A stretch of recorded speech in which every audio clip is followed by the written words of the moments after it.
Hi everybody, welcome back to another episode of our book club.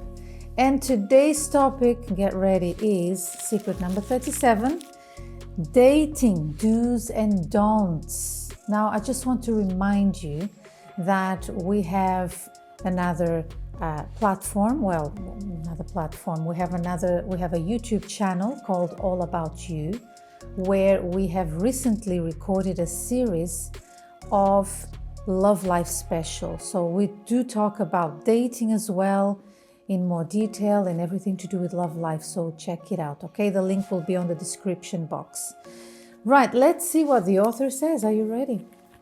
It says, of course, I'm referring to Christian dating because only those who fear God, fearing God means to respect God, are concerned about doing things that please Him. Well, in the previous secret, we talked about the right time to start dating. Now let's talk to those who are already dating. Can you kiss? And that more intimate kiss, is that all right? Can you hug? Can you kiss on the neck? How about the ears? Before answering that, I would like you to understand one thing.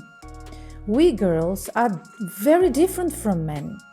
And maybe you have no idea of how different we are. Men are visual and women are emotional beings, human beings. We tend to be very emotional. Therefore, a kiss on the neck may be something innocent to you, but it may make a man hit the roof, she says.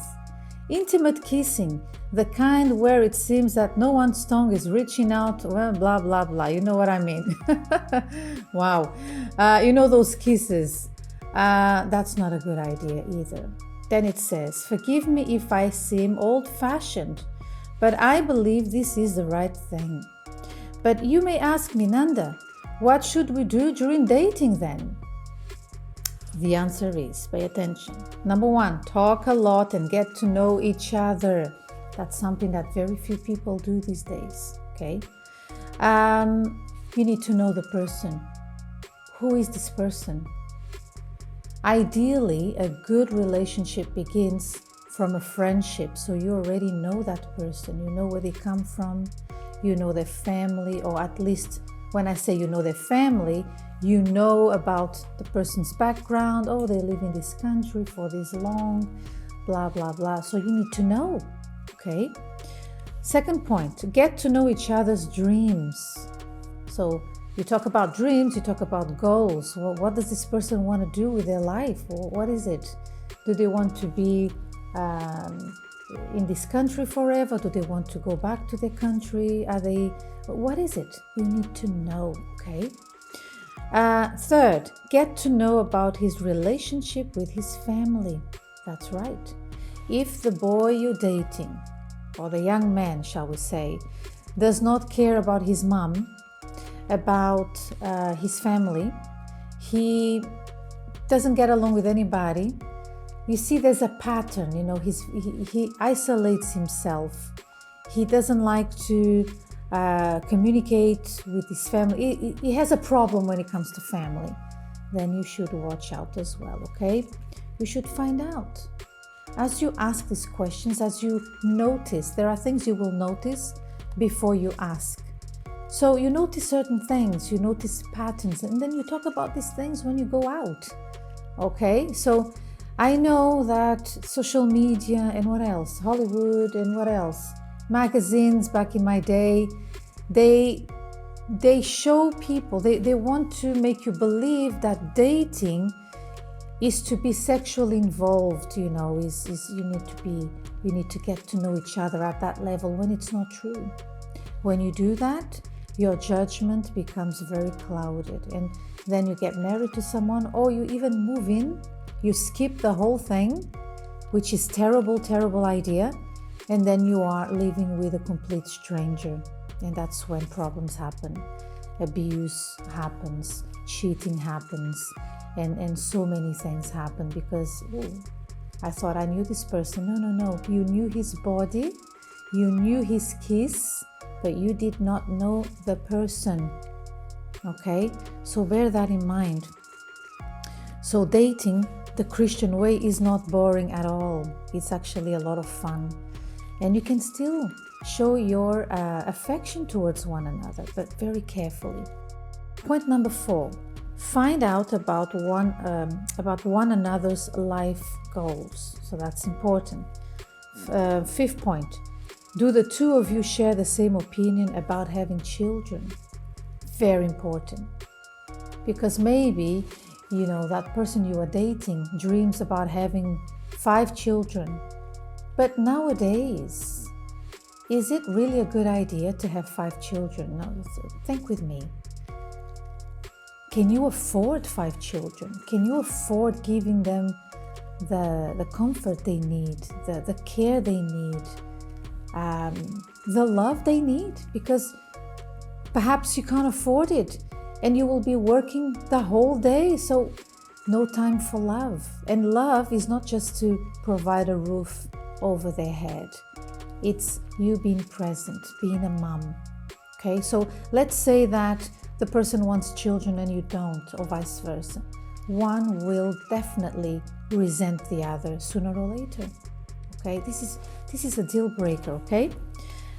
Point number 6, get to know where God will be in your life as a couple. That's right. So perhaps you are dating someone who is from a different faith. We as Christians, we respect everybody's, all faiths, because that's what you want to do. Go ahead, if it makes you happy, we don't criticize people. However, if I am dating someone with the goal of getting married, this is a serious thing. And on Sunday morning, she will go to her church, I will go to my church. How will that work? How will you raise your children? You need to be at the same level spiritually. And what does that mean? You need to, both of you, fear God. Fearing God means God is watching you. God is always there with you. And you want to please Him. You fear God. You want to please Him. You want to honor Him. Because He's the foundation of everything you have. He's the source of your happiness. It's not your husband. Your husband adds to the happiness, but he's not the source of your happiness. Do you understand? But if you marry someone who does not fear God, look what will happen. He will betray you. He will be doing wrong things behind your back, thinking it's not a big deal. Everybody does it. Every man has someone else on the side. So faith defines who you are many times. It's like you are what you believe, what you practice. Do you understand? I know I'm saying this a lot, you understand, but I really want you to understand that you shouldn't think like this. Oh, all that matters is that we love each other and things will work out. He will change. I'm talking about he because this is directed to girls, okay? But this goes both ways. If the person hasn't changed now that they are dating, they will not change later, okay? Take it from someone who's been advising couples for over 20 years. There's no such a thing. The person changes if they want to change, and you cannot force them to do that. All right, so imagine, how will your life be? How will you raise your children? They will grow up to see division in your home, okay? So for example, you fear God. God is a big part of your life. He is your life. Then you teach your children, do not lie, because the father of all lies is the devil. It's in the Bible. But then your husband says, or your partner says, well, he teaches your child, well, it's okay to lie sometimes. So how will that child grow? What will be her values as an adult? It will be very confusing. Now, number 7, go and eat out. So these are ideas of things you can do. Go and eat out, experiment new foods, places to eat, and as you go, you talk, you chat, okay? Number 8, go to the cinema or any other place where there are people around. Avoid being alone, even if it is at your parents' home. If they are not home, say goodbye at the door. Do not invite him in. Okay? Now, concerning the touching, watch out, otherwise you may lead him to picture wrong things in his mind. The young man may be God-fearing, but he's human and he may not be able to resist the temptation, and you will be the one to blame. That's right. You have that power. The way you dress when you go on a date, the way you wear makeup. Do you look elegant or sensual? What's your plan? Every time you leave your house in the morning, ask yourself, after you look at yourself in the mirror, what's your plan? Why are you wearing what you're wearing? Why do you have that makeup on? Well, what are you trying to do? The answer may be difficult for you to hear, but be careful. When you go out on a date, ask yourself, why am I wearing these very tight jeans?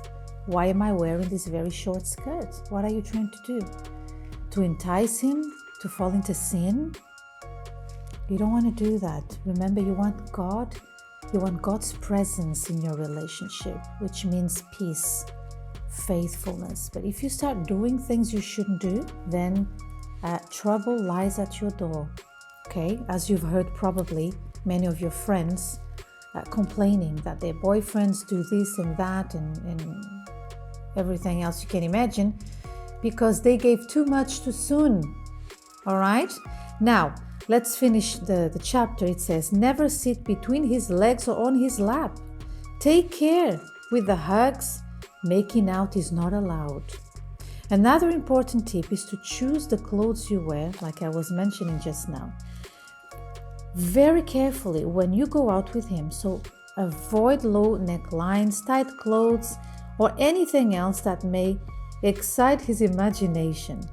Do you want to have a good guide on how to behave? So task number 37. Every time you go out with him, imagine there is a camera recording every move you both make. And that your couch at home, your father, your mother, and your grandparents are watching your moves. How would you behave knowing that they are watching everything? Well, your relationship should be like this. That's right. You should keep certain things for later. Okay? Listen, dating is so important that even if you are already engaged and you have 1% of doubt, you should not go ahead and marry. Because that doubt comes from somewhere. Unless the doubt is, oh, am I ready? Will I be a good husband or a good wife? This kind of doubt you can have because you've never been married before. It's a new experience. You feel those butterflies in your stomach. It's okay. But if you have any doubt about his person, his behavior, or anything to do with him, something you saw, something you noticed, don't turn a blind eye. You will regret it. You will. I have lost count of how many people I have advised over these 20 plus years, actually 23 years, of people who broke up, divorced, and then, it's interesting. I like to ask this question. I always ask the lady at the end, I said, but have you ever seen any signs? All the way back when you were dating, and the person, most of the time, they say yes. But I thought the person would change. Do not turn a blind eye. If the person is not, doesn't have the same faith, don't force it. Wait for the person to give their lives to God, and then you start dating. Just be friends for now. Even if you've already booked the wedding hall, even if you already bought the furniture, think of things that are last minute that you ideally don't undo because what are people going to think, right? Listen, it's worth going through that now than leaving hell at home every day behind closed doors. No peace, argument, shouting, bad behavior, terrible words. Think about this. Do you want this for your life? So focus on the dating. It's all very understandable that you feel attracted to the person physically. You know, you want to be together, you want to be hugging the whole day, but be careful. You are preparing for your future. Until death does us part, isn't it? Isn't that what they say? Isn't that the vow? So how can I not be so careful when I choose the person that I'm going to be spending the rest of my life with? So I can't stress this enough. I really, really hope that you can perhaps watch this video more than once. And if you have any questions, because I understand this is a very short video, but you have any questions, any more specific questions to your situation, come and seek advice, okay? We don't take sides. We will advise you according to the Word of God. That's all for now. Remember to share, to subscribe, to leave your comments and questions, like I said. Join us again next week. Bye-bye.